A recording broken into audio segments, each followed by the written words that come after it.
Imagine this. A woman stands at the edge of a shadowed forest, her breath steady, her gaze piercing the twilight. She says nothing, yet her silence speaks louder than any words could.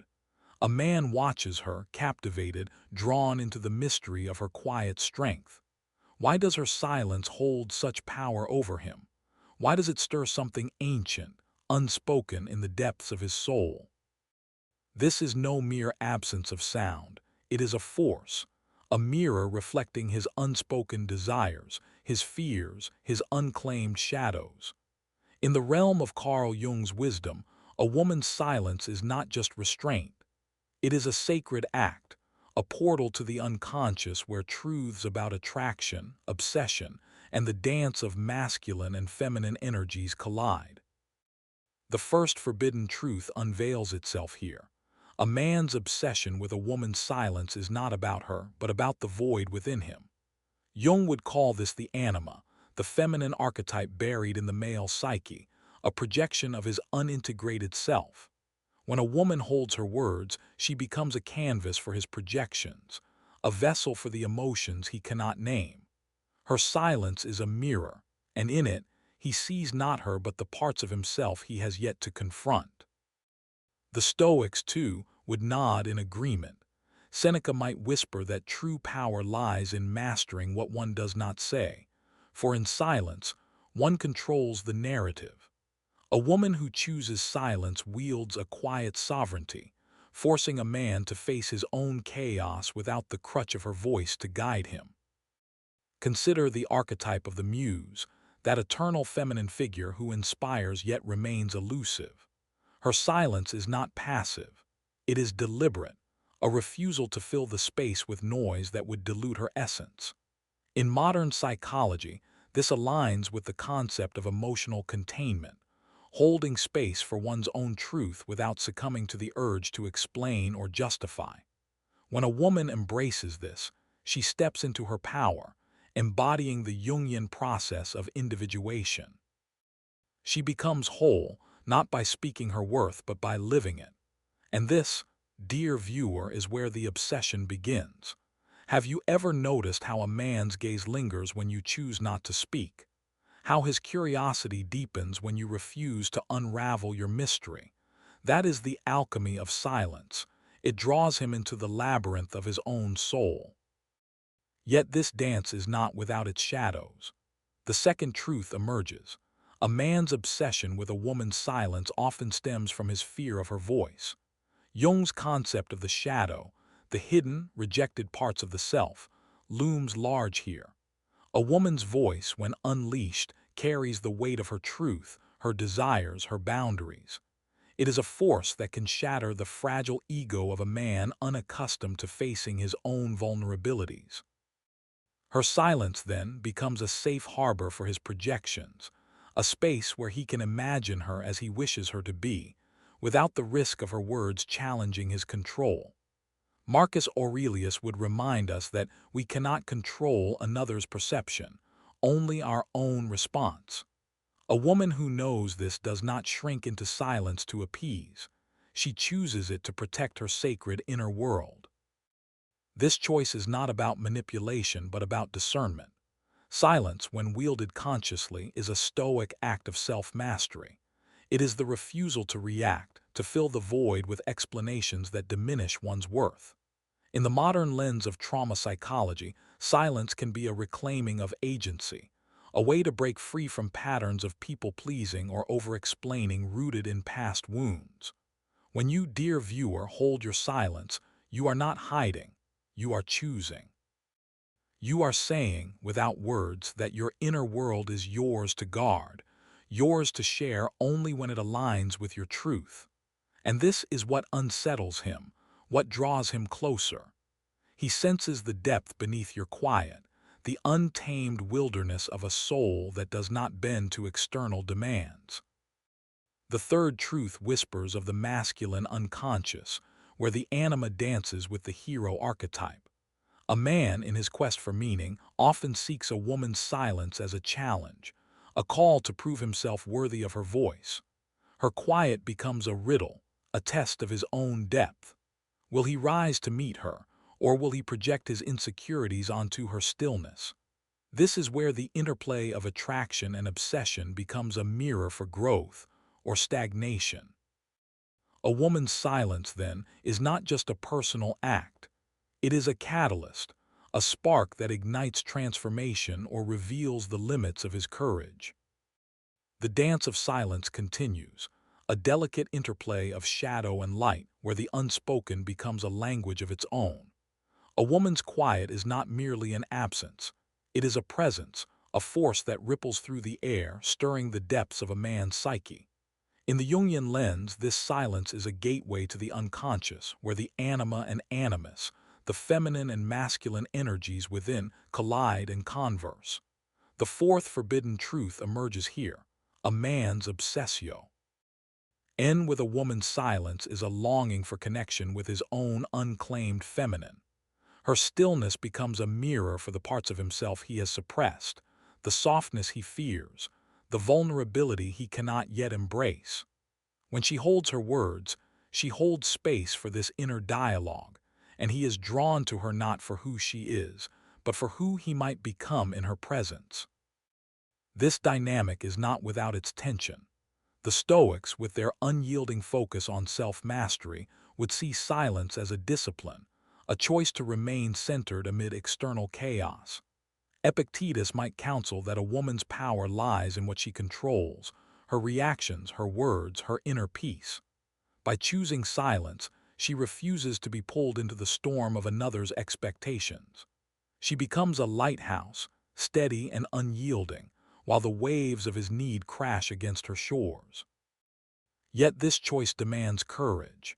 In the modern psychological frame, silence can be a radical act of self-worth, a refusal to perform for validation. Have you ever felt the weight of a man's gaze, waiting for you to speak, to explain, to soothe? And have you ever chosen instead to let the silence linger, to let it speak for you? That moment is where your power is born, not in what you say, but in what you withhold. The fifth truth unveils a deeper layer. A man's obsession with a woman's silence often masks his fear of her wholeness.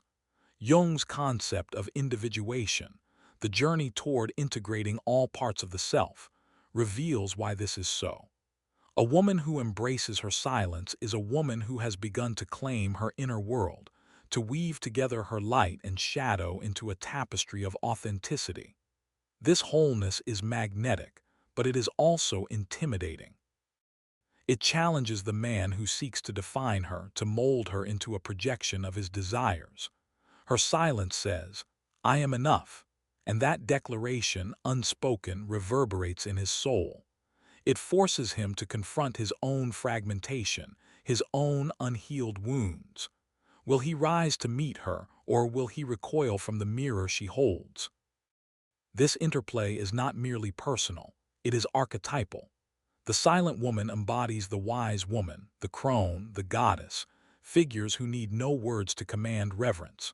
Her quiet is a refusal to diminish herself, to shrink into roles that serve only to comfort others.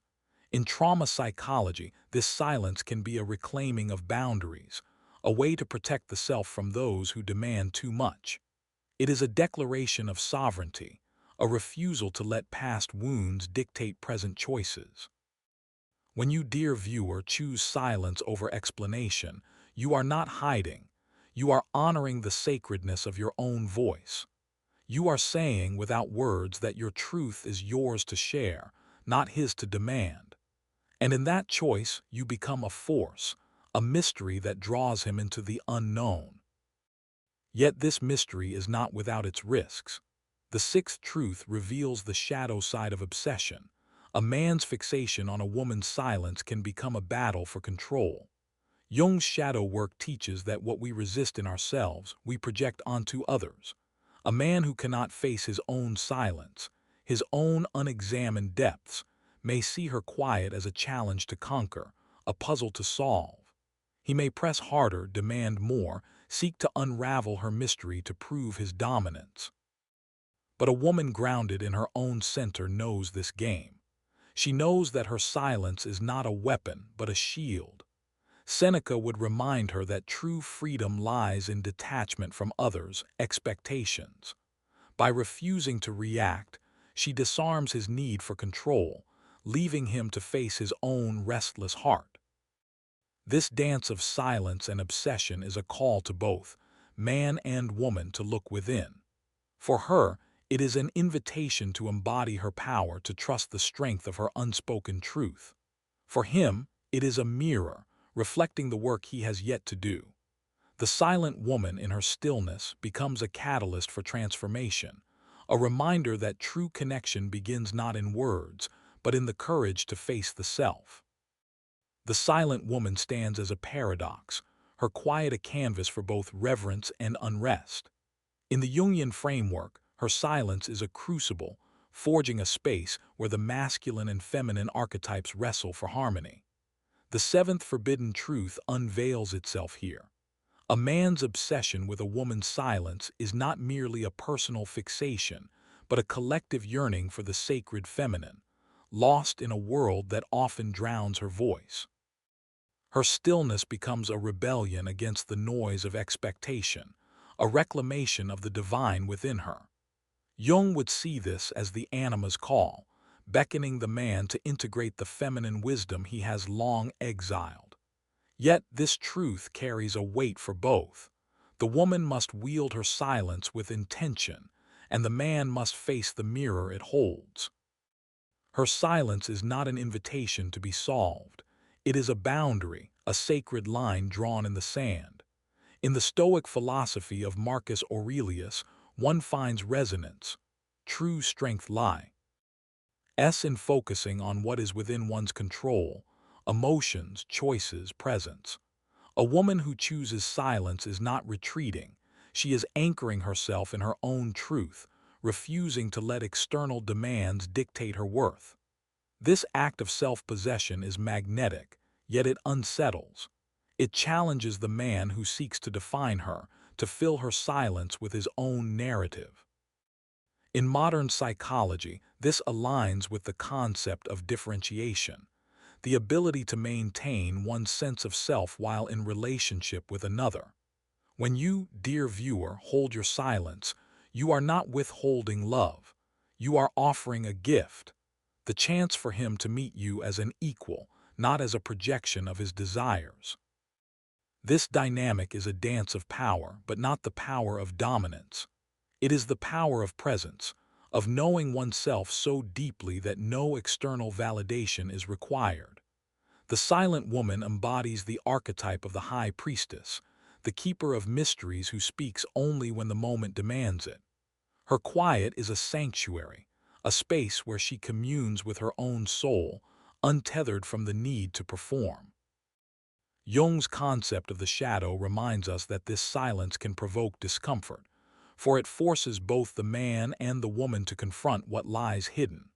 For her, it may be the fear of being unseen, of her silence being mistaken for weakness.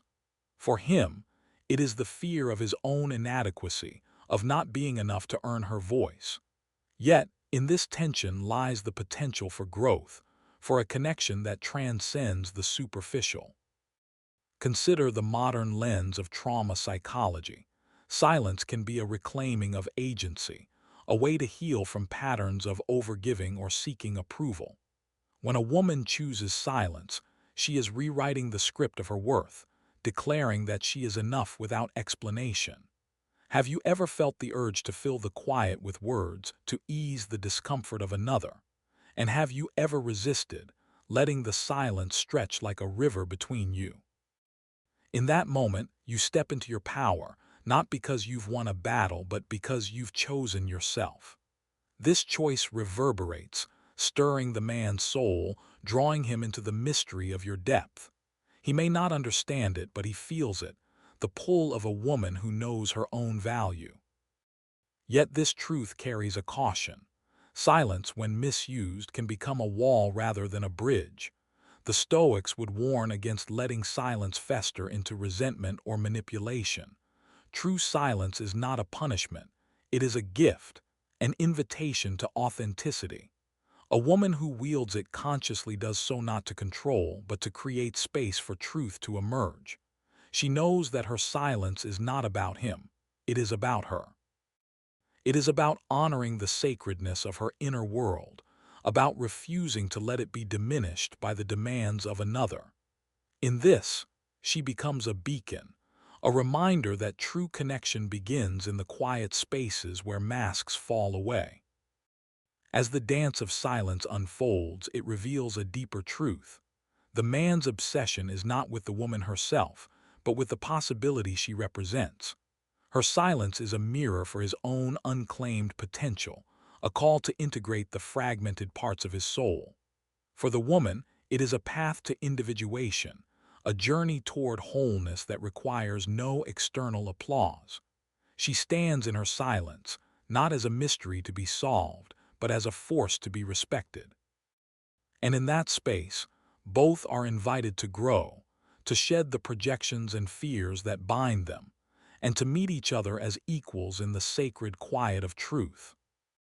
The silent woman, in her stillness, becomes a vessel for transformation, her quiet a crucible where the raw materials of the psyche are forged into something new. This is the alchemy of silence, where the unspoken holds the power to unravel both the woman and the man who orbits her. In the Jungian lens, her silence is not merely a pause but a confrontation with the unconscious, a space where the anima and animus, the feminine and masculine energies within, meet in a dance of tension and possibility. The silent woman does not shrink. She expands, filling the air with the weight of her presence. Her quiet is a rebellion against a world that demands she explain herself, a refusal to be reduced to a role or a reaction. It is here, in this sacred space, that the final truths of obsession and empowerment converge. Her silence is a mirror, but it is also a sword. It cuts through the illusions of control, forcing the man to face his own projections. Jung's shadow work teaches that what we cannot see in ourselves, we seek in others. A man obsessed with a woman's silence is often chasing the parts of himself he has denied, the vulnerability, the intuition, the depth he has been taught to suppress. Her quiet becomes a challenge, a call to integrate these exiled pieces. Yet this is not her burden to carry. The Stoics, with their clarity of purpose, would remind her, through the words of Epictetus perhaps, that she is responsible only for her own soul. Her silence is not a tool to fix him but a testament to her own sovereignty. When you, dear viewer, choose to hold your silence, you are not responsible for his response. You are claiming your right to exist as you are, unapologetically whole. This wholeness is the heart of the silent woman's power. In modern psychology, it echoes the concept of self-actualization, the journey toward becoming one's truest self, free from the need for external validation. A woman who embraces silence is not hiding, she is revealing. She is saying without words that her worth is not contingent on another's approval. This is a radical act, especially in a world that often equates a woman's value with her willingness to speak, to nurture, to perform. Her silence disrupts this narrative, creating space for her own truth to emerge. Have you ever felt the freedom of letting silence speak for you? The moment when you choose not to fill the void, not to ease another's discomfort. In that choice, you step into the archetype of the sovereign, the woman who rules her own inner kingdom. Yet this power is not without its shadows. The man's obsession can become a trap, a cycle where his need for her voice becomes a demand for control. Jung's concept of projection warns of this danger. What he cannot face within himself, he will seek to extract from her. Her silence, then, becomes a battleground, a space where he may try to force her to speak, to reveal, to conform. But the woman who knows her worth does not yield. She understands that her silence is not a weapon but a sanctuary, a place where she can commune with her own soul. Seneca would counsel her to remain steadfast, to focus on what lies within her control, her peace, her boundaries, her truth.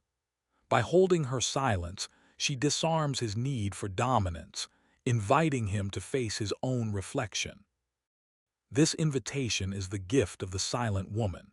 She does not merely withhold, she offers a path to transformation. Her quiet is a mirror, reflecting back to him the work he must do to become whole. And for her, it is a step toward individuation, the Jungian process of integrating all parts of the self, light and shadow, strength and softness. In this dance, both are called to grow, to shed the masks of projection and fear. The silent woman, in her stillness, becomes a catalyst for this alchemy, a reminder that true connection begins in the quiet spaces where authenticity reigns. As the journey unfolds, the woman who embraces her silence finds a deeper truth: she is enough. Her worth does not depend on his gaze, his approval, or his understanding. She is a universe unto herself, complete in her quiet strength. This is the final act of empowerment, the moment of rebirth where she steps fully into her own light. She does not chase his obsession, she chooses her own path. In her silence, she finds freedom, a peace that no external force can shatter. And in that freedom, she becomes a beacon, a reminder that true power lies in knowing oneself, unapologetically and without compromise. The woman who knows her worth doesn't chase, she chooses.